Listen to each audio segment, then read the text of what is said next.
todella kovalla. Oli pahalta näyttää. Hyvä, tää on kovalla.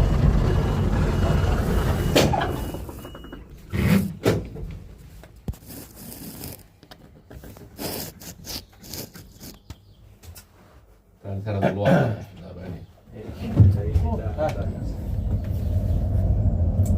Tää oli illan viimeinen lähtö. Toinen porukka. Ile tulee tuolta kävelemään. Se ei sinun suoraan. Tiedähän se tuleekin. Tuolta kattokaa, tuolta Tulee. Zigzag. Hyvä, voi vähän pelata. Pääs suoraan. Näkyy, mutta ei näe. Ei oo hetkeäkään paljon. En tiedä.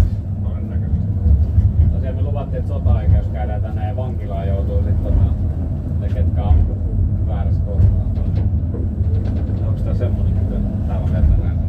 Se oli ihan mielenkiintoinen käydä kuuntelemaan sen Kapolan läänevankilaisen. Varmasti. Täällä on ollut kyllä kaiken näköistä.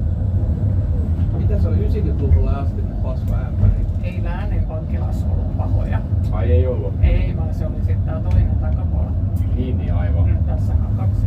Niin totta. Kapolassa oli ne pehmot ja naiset. Okei, aivan. Pehmoa. Pehmoa. Se oli kyllä järkevää. Pidetään mielessä tänään. Mä en voi kertoa lisää historiaa. Ei siis. Kerro vaan kaikki hyvät tarinat. Ei siinä, sitä olikin. Tää ryhmä ei tarvitse mitään muuta kuin faktaa. Musta tuntuu, että vähän fakta Mä vierastakin. uskon, että toi sun faktajuomakin on semmonen. No joo, itse on Sä olit polttera 48 tuntia käynnissä. Oi, no niin. Ketä